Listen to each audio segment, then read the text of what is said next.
قیامت کے دن اٹھایا جائے گا اور قیامت تک اس عمل میں شمار ہوگا۔ قرآن پڑھتے ہوئے اٹھے، جب قیامت کو اٹھیں گے قرآن سامنے ہوگا اور تلاوت کر رہے ہوں گے، اور تلاوت قرآن کا اجر ان کی شہادت سے لے کر قیامت تک ان کو ملتا جا رہا ہے۔ خالی حدیث روایت نہیں کی، عمل کر کے دکھایا۔ عثمان غنی کی موت دو چیزوں پر تھی، دو نیکیوں پر، ایک تلاوت قرآن پر، دوسرا عمل بالسنہ پر، عمل بالحدیث پر۔ ان کی موت حدیث پر عمل پر آئی۔ وہ کیسے؟ باقی کیا چاہتے تھے کہ خلافت سے دستبردار ہو جائے، خلافت کو ترک کر دو، چھوڑ دو، نہیں چھوڑا۔ کہ 85 سال آپ کی عمر ہو چکی، چھوڑ دیتے۔ کچھ لوگ اعتراض کرتے ہیں کہ خلافت کو، عہدے کو، اقتدار کو گلے سے کیوں لگائے رکھا، چھوڑ دیتے۔ 85 سال کی عمر ہو چکی، نہیں چھوڑا۔ اور کیوں نہیں چھوڑا؟ نبی علیہ السلام کی حدیث کی بنا پر۔ رسول اللہ صلی اللہ علیہ وسلم نے فرمایا تھا کہ یا عثمان ان اللہ سیقمصک قمیصا واذا اراد الناس ان يخلعوه فلا تخلعه لهم۔ عثمان، اللہ تعالیٰ تمہیں ایک قمیص پہنائے گا، یہ قمیص خلافت کی قمیص ہے۔ لوگ اس کو اتارنا چاہیں گے، تم نے اتارنا نہیں حتیٰ کہ رب سے جا ملو، اتارنا نہیں اس کو۔ شہادت قبول کر لی، یہ قمیص نہیں اتاری، نبی علیہ السلام کا فرمان تھا۔ تو یہ دو چیزیں، دو استقامتیں جن پر ان کی موت واقع ہوئی۔ قرآن پڑھتے پڑھتے گئے اور سنت پر استقامت کے ساتھ گئے، سنت پر عمل کے ساتھ گئے، اور قیامت تک یہ اسی اجر میں شمار ہوں گے۔ نبی علیہ السلام ساتھ ایک شخص حج میں میدان عرفہ میں موجود تھا، اونٹنے سے گرا اور شہید ہو گیا، اونٹنے سے گر کر شہید ہو گیا۔ آپ نے کیا فرمایا؟ کفنوا فی ثوبہ، اس کو اس کی چادروں میں کفن دو، الگ سے کفن نہ لاؤ، احرام کی چادر اس کا کفن ہے۔ بڑا دخم کہتا کیوں؟ فإنه يبعث يوم القيامة ملبيا، یہ قیامت کے دن تلبیہ پڑھتا ہوا آئے گا۔ یہ بندہ جو نیکی کرتے کرتے مر جائے اسی نیکی پر اٹھے گا۔ دنیا نفسی نفسی پکار رہی ہوگی اور یہ لبیک اللہم لبیک پکار رہا ہو۔ یاتی شہید یوم القیامہ وأوداجہ تشجب دما، اللون لون الدم والریح ریح المسک۔ شہید ایک نیکی کرتے کرتے مرا، اپنی جان دین اسلام پر قربان کی، دین توحید پر قربان کی۔ یہ قیامت کے دن آئے گا اور اس کی شارک کٹی ہوگی، رنگ تو خون کا ہوگا اور خوشبو جنت کی کستوری کی ہوگی۔ اللہ تعالیٰ کیا اعزاز ہے۔ تو بات تھوڑی سی پھیل گئی۔ عرض یہ کر رہا تھا کہ تعلق بالقرآن کیسا ہونا چاہیے۔ اس حدیث کے راوی امیر المومنین عثمان غنی، ان کا عمل کیسا تھا، تعلق بالقرآن کیسا تھا۔ تو ہم بھی محض ایک سماع تک محدود نہ رکھیں، بلکہ قرآن کو باقاعدہ اپنی زندگیوں میں شامل کریں۔ رمضان ایک تربیت کا ہے، آپ کی ٹریننگ کے لیے۔ 1 مہینہ تلاوت قرآن آپ نے کی، 2 4 بار قرآن ختم کیا، اللہ تعالیٰ اور توفیق دے۔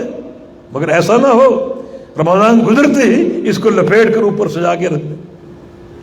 ہمیشہ پڑھے وقال الرسول یا رب ان قوم اتخذوا هذا القرآن مہجورا۔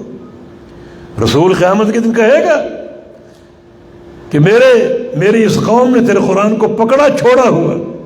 کیا معنی اس کا؟ پکڑا اور چھوڑا ہوا، معنی مصحف گھر میں موجود تھا، قرآن موجود تھا، یہ پکڑنا ہے، لیکن تلاوت نہیں تھی، یہ چھوڑنا، پکڑا بھی اور چھوڑا۔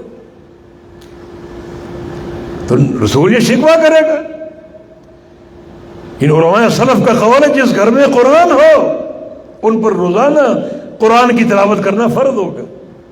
روزانہ اگر نہیں کرتے تو اللہ کے پیغمبر کا شکوہ ہے انہوں نے قرآن کو چھوڑ دیا تھا۔ تو اس کو تربیت کا بنائے، تلاوت قرآن کے عادی بن جائے۔ قرآن پڑھنے کا ذوق اور یہ حلاوت قرآن یہ آپ کے اندر رچ بس جائے، ہمیشہ کا مستقل کا عمل ہو جائے.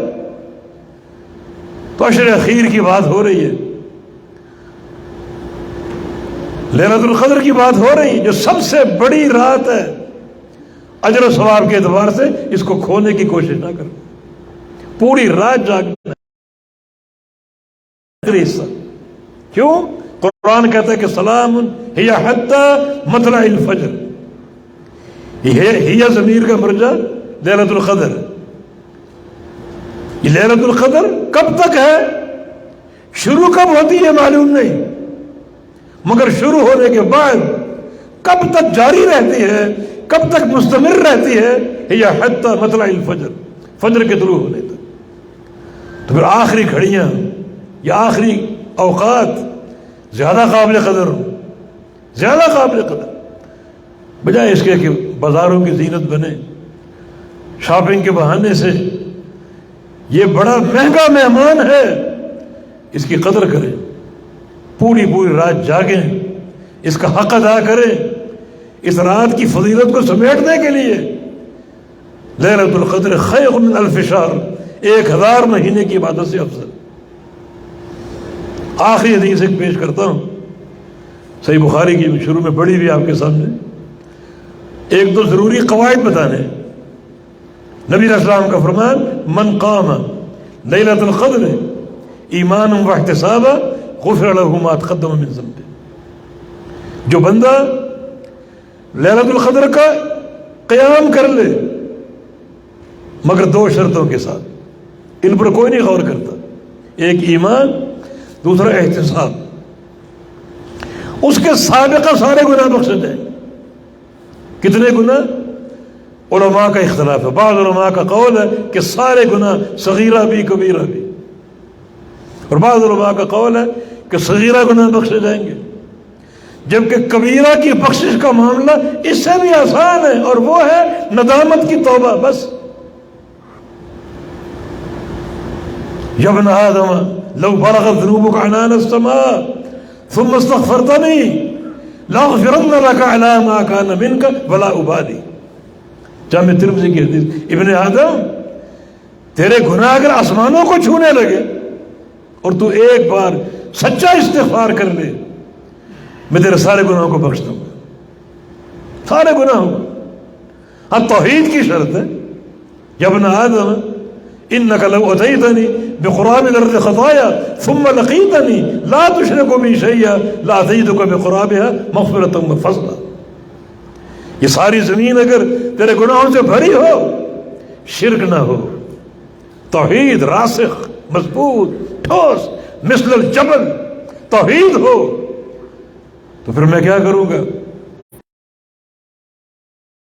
عقیدہ توحید ہو، ندامت کے 2 آنسو ہوں، یہ توبۃ النصوح ہے، سچی توبہ، کبیرہ گناہ بھی معاف ہو جائیں گے. آئیے اس حدیث کی دوبارہ. من قام لیلۃ القدر ایمانا واحتسابا غفر له ما تقدم من ذنبه. جو لیلۃ القدر کا اعتکاف کا قیام کر لے ان 2 شرطوں کے ساتھ، ایمان اور احتساب. ان شرطوں پر توجہ نہیں دیتے لوگ. ان شرطوں پر ایمان کیا ہے؟ 2 ہستیوں پر ایمان لانا، ایمان باللہ اور ایمان بالرسول. ایمان باللہ کا یاد رکھو، ایمان باللہ مکمل نہیں ہوگا جب تک اللہ کی توحید نہ ہو. ایمان بالرسول مکمل نہیں ہوگا جب تک رسول کی اتباع نہ ہو، اطاعت نہ ہو. خالی دعویٰ کافی نہیں، عشق و محبت کا. ایمان باللہ کے لیے اللہ کی توحید ضروری. اور توحید کیا ہے؟ اللہ تعالیٰ کو ایک جاننا نہیں، یہ کافی نہیں. اللہ تعالیٰ ایک ہے، ایک جاننا کافی نہیں ہے. الاقرار بوحدانیت اللہ تعالی نفیا و اثباتا. یاد رکھو، اس کی وحدانیت کا اقرار ان 2 شرطوں، ایک شرط نفی کی اور ایک اثبات کی. خالی اس بات ہو نفی نہ ہو توحید قابل قبول نہیں، خالی نفی ہو اس بات نہ ہو توحید قابل قبول نہیں۔ نفی اور اس بات، خالی نفی ہوگی وہ تعطیل ہے، وہ انکار ہے، مطلقاً انکار۔ خالی اس بات ہوگا تو اس بات سے غیر کی مشارکت کی نفی نہیں ہوتی۔ اگر کہیں کہ زید عالم،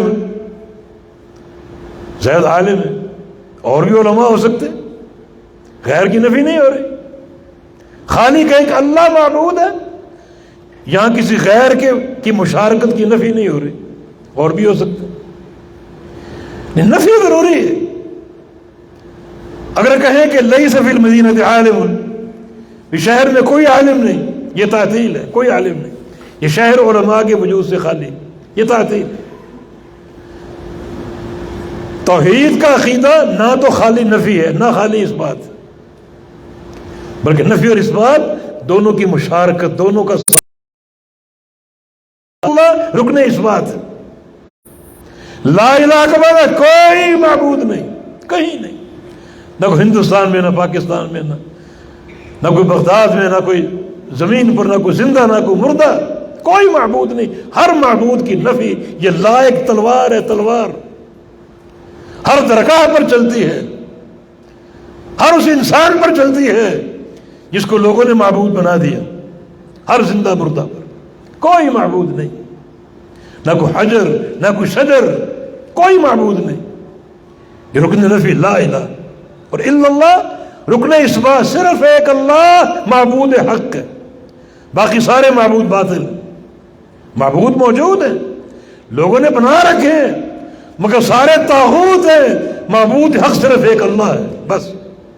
یہ نفی و اس بات ہے، توحید کی معرفت نفی اور اس بات کے ساتھ، اس کی وحدانیت کا اقرار نفی اور اس بات کے ساتھ، ہر معبود باطل کا انکار اور اس معبود حق کا اقرار، اس معبود حق کو ماننا، یہ کامل توحید ہے۔ مشرکین مکہ نے پیشکش کی تھی کہ آؤ سمجھوتا کر لیں، آپ توحید بیان کریں، ہمارے معبودوں کا انکار نہ کریں، معبودوں کی نفی نہ کریں۔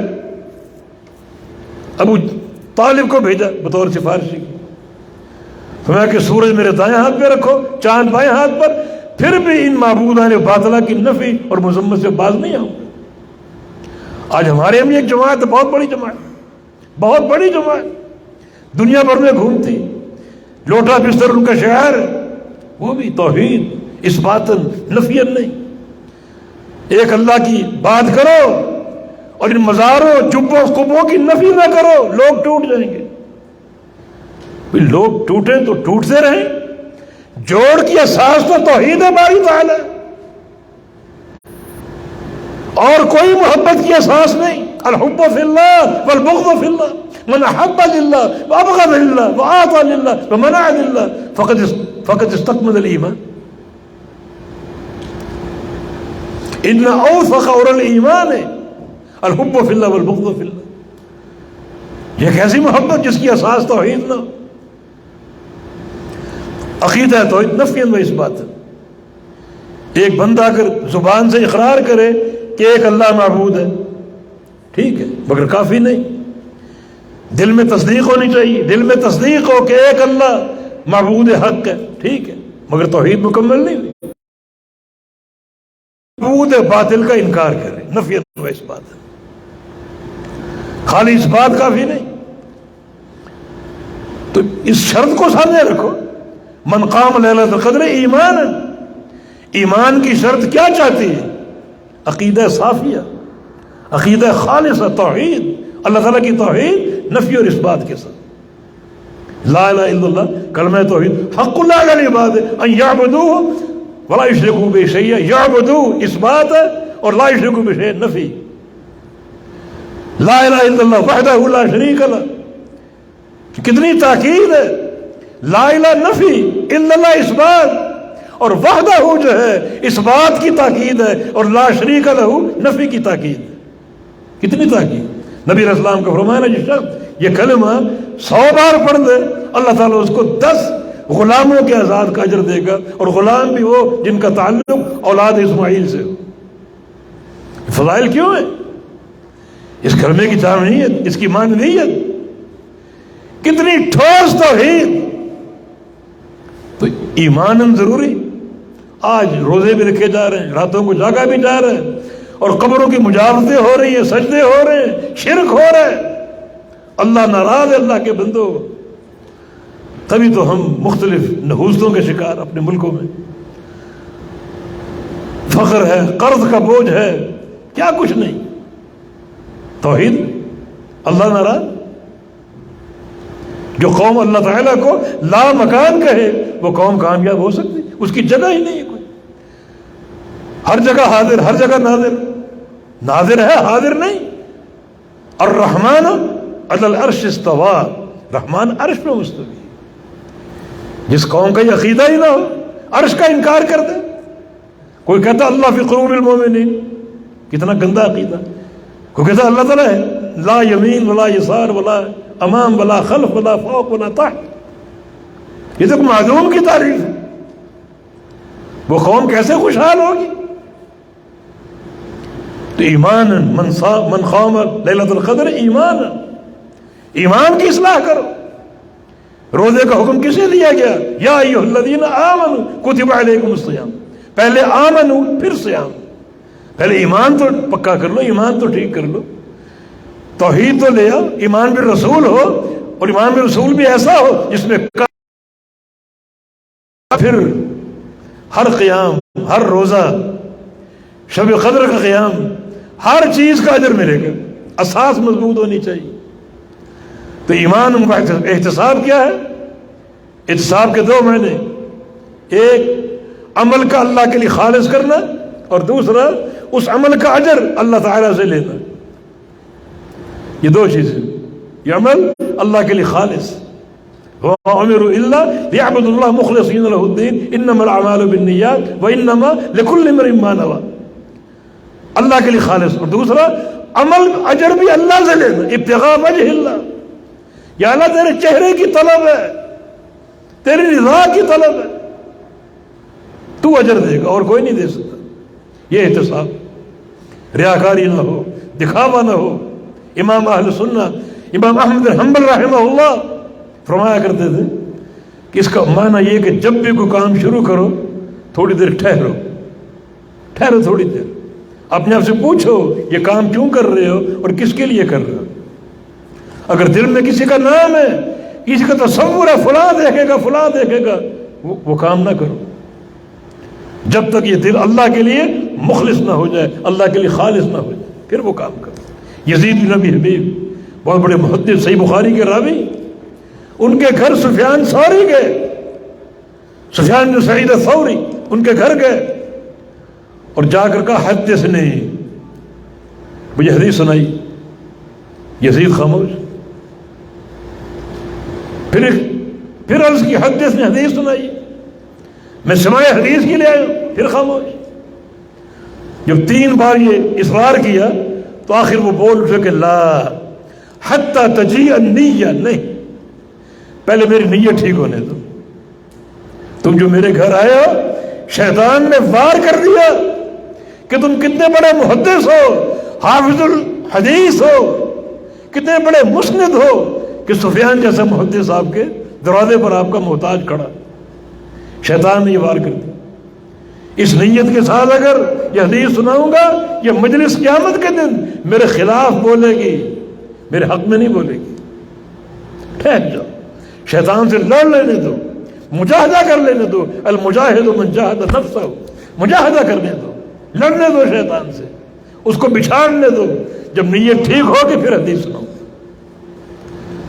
یہ احتساب، من قام لیلۃ القدر ایمانا واحتسابا، تو ایمان کی شرط کو سامنے رکھو اور احتساب کی، تو اللہ تعالیٰ اس عمل کو قبول بھی کرے گا اور یہ اجر مرتب ہوگا۔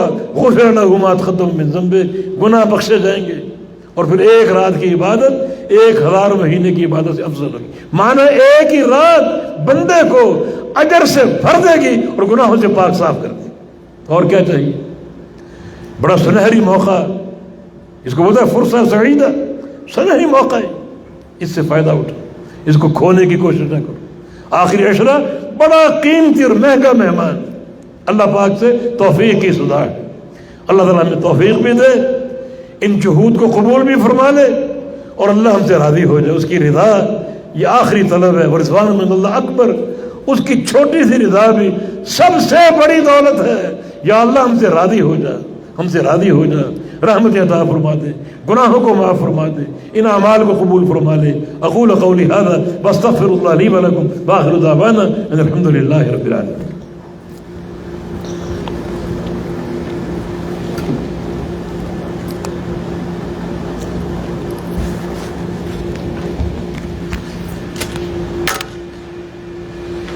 السلام علیکم ورحمۃ اللہ وبرکاتہ۔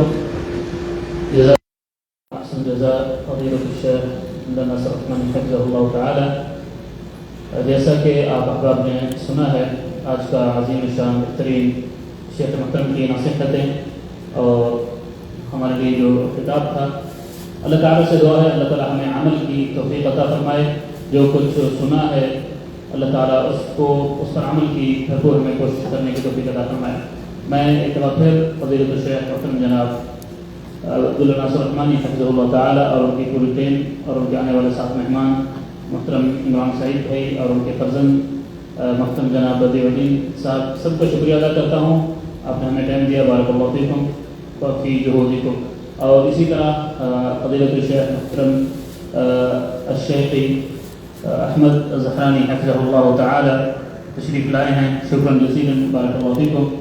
اور اسی طرح جتنے بھی دوست احباب میری دعوت پہ تشریف لائے ہیں، سب کا شکریہ، جزاک اللہ خیر واحسن الجزاء۔ اور اسی طرح جو ہمارا یہ نوجوانوں کے لیے ہم نے ایک کلب بنایا ہے، مختصر ایک ٹیم بنائی ہے، اس پوری ٹیم کا ہم جو ہے شکریہ ادا کرتے ہیں، جس میں محترم بلال بھائی، مدثر بھائی، اسد بھائی، اظہر بھائی، اشتیاق بھائی اور جتنے بھی نام ہیں، کتنے کے نام لوگ ہیں، الحمدللہ، جزاک اللہ خیر، بارک اللہ فیکم۔ انہوں نے بہترین اس ایونٹ کو ترتیب دیا ہے۔ اسی طرح ہم اسلامک سینٹر جنوب جدہ دعوت سینٹر کا بھی ہم